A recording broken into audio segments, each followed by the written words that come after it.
अस्सलाम वालेकुम स्टूडेंट्स। तो आज से हम जो लेक्चर्स का एक सीरीज़ शुरू करने वाले हैं, जिनमें हम मैथमेटिक्स की जो बुक है फर्स्ट ईयर के लिए केपीके में अक्सर बोर्ड्स हैं जैसे कि पेशावर और कोहार्ड बोर्ड और भी बहुत से बोर्ड्स हैं जिनमें यह बुक यूज़ होता है। और बुक को मैंने मेंशन भी किया हुआ है और उसके कंटेंट्स भी मैंने अभी मेंशन की हुई हैं। तो आप लोग कंटेंट्स देखें और मैं एक एक यूनिट जो है वो आपको यहाँ पे कराऊंगा, उसका हर एक एक्सरसाइज भी कराऊंगा और जो रियल सेम क्वेश्चंस होते हैं उनमें मैं एक या दो क्वेश्चन कराऊंगा, बाकी आप लोग उसको मेथड को देख के खुद सॉल्व करेंगे। तो जो हमारा फर्स्ट यूनिट है वो है कम्प्लेक्स नंबर्स।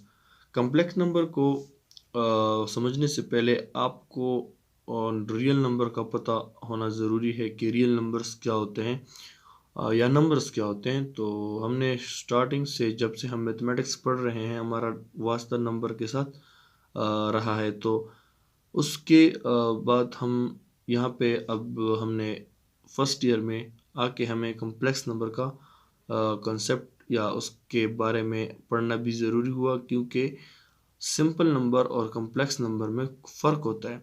तो इसलिए पहले मैं आपको सिंपल नंबर बताऊंगा या रियल नंबर्स बताऊंगा और फिर आपको मैं कम्प्लेक्स नंबर बताऊंगा। तो रियल नंबर्स क्या होते हैं?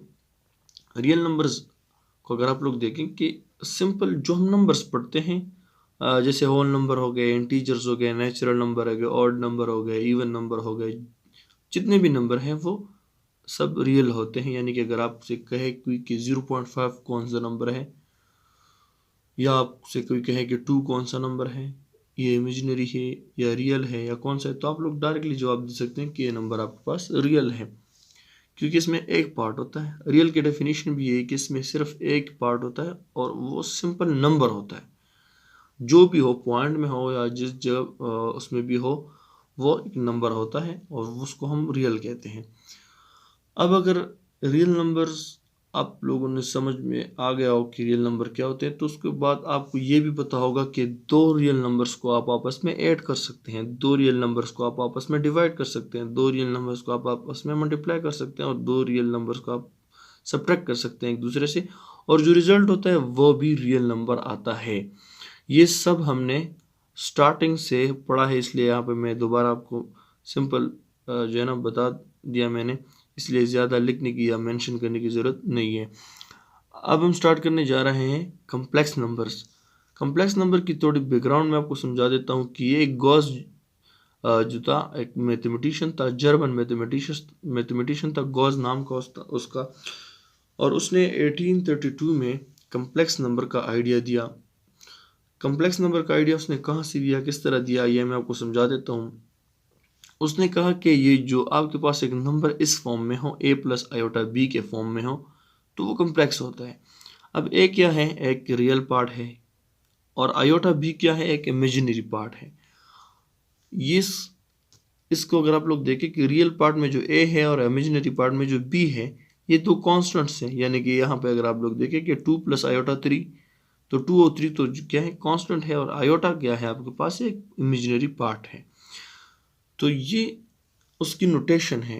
यानी कि अगर आपको कॉम्प्लेक्स नंबर का पता हो कि वो किस फॉर्म में होते हैं, इस फॉर्म में होते हैं, नोटेशन उसकी क्या है? हम उसको z से जनरली z से हम डिनोट करते हैं कि z is equals to a plus iota b, और ये हर रियल नंबर के लिए होता है या हर नंबर के लिए होता है। इसको हमने जनरली यहाँ पे लिखा, ये इसकी नोटेशन हुई।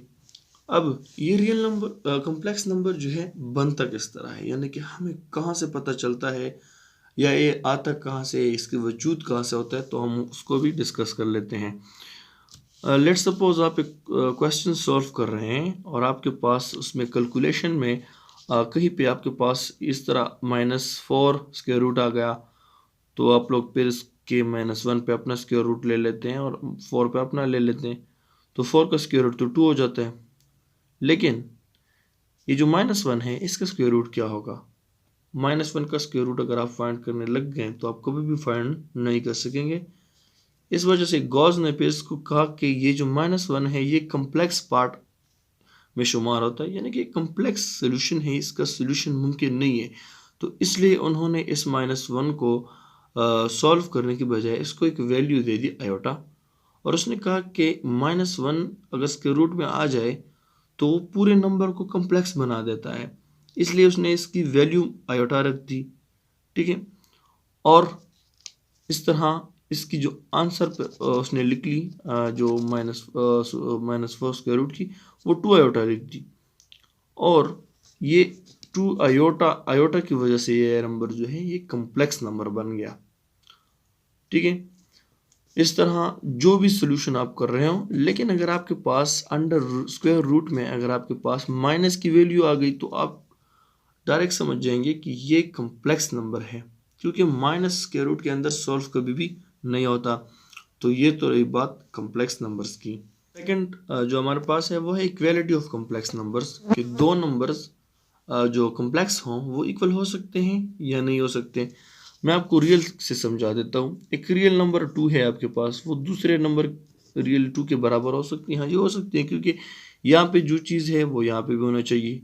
लेकिन कम्प्लेक्स में हम देखेंगे कि कम्प्लेक्स में जो दो पार्ट्स हैं हमारे पास, एक रियल पार्ट और एक इमेजिनरी पार्ट, वो उसमें उस यानी कि रियल का तो हमें पता है कि अगर एक रियल होता एक रियल यहाँ होता तो वो सेम हो सकते हैं, लेकिन जो इमेजिनरी पार्ट इसके साथ आ जाता है और इसके साथ आ जाता है, इसकी वजह से इसकी इक्वालिटी पे तो कोई असर नहीं पड़ता, इसलिए हम इसकी इक्वालिटी भी यहाँ से चेक करते हैं।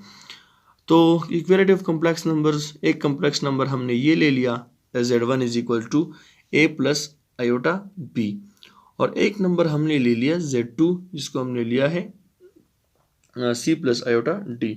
अब हम देखेंगे कि ये एक दूसरे के बराबर है या नहीं। हमने इन दोनों को एक दूसरे के बराबर में ले लिया।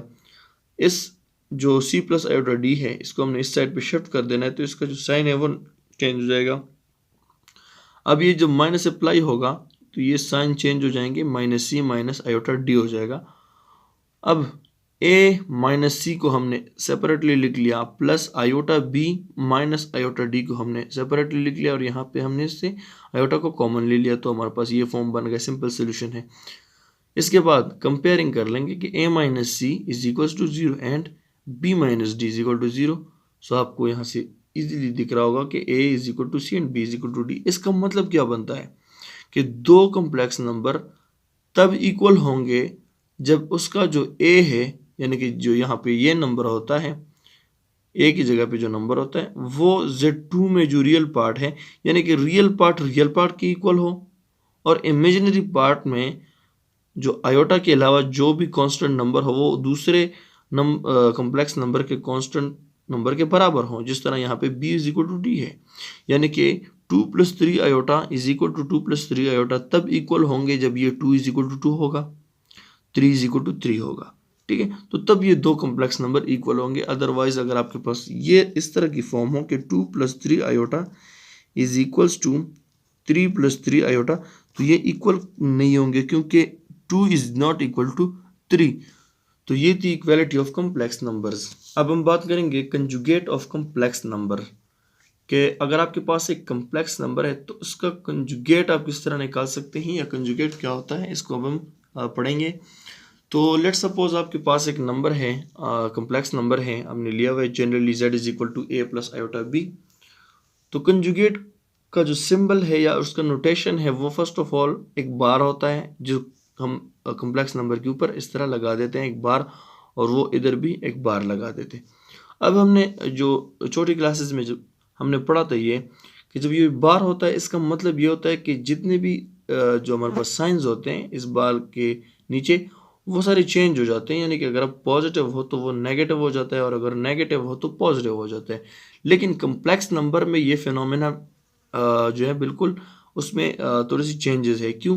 क्योंकि इसमें जो रियल पार्ट होता है, ये जो A है, इसका साइन चेंज नहीं होता। जो इमेजिनरी पार्ट होता है सिर्फ उसका साइन चेंज होता है कंजुगेट जब हम लेते हैं कम्प्लेक्स नंबर्स की। तो ये एक सिंपल और एक आसान टॉपिक था जो आप देख सकते हैं। यहाँ पे मैंने एक एग्जांपल भी किया हुआ है कि लेट्स सपोज आपके पास एक कम्प्लेक्स नंबर है 2 + 3 आयोटा, और आपसे कहा जा रहा है कि इसका आप कंजुगेट फाइंड करें। ठीक है, तो कंजुगेट हम किस तरह फाइंड करेंगे कि इसका जो इमेजिनरी पार्ट होता है उसका हम साइन चेंज करें और हमारे पास कंजुगेट फाइंड हो जाएगा।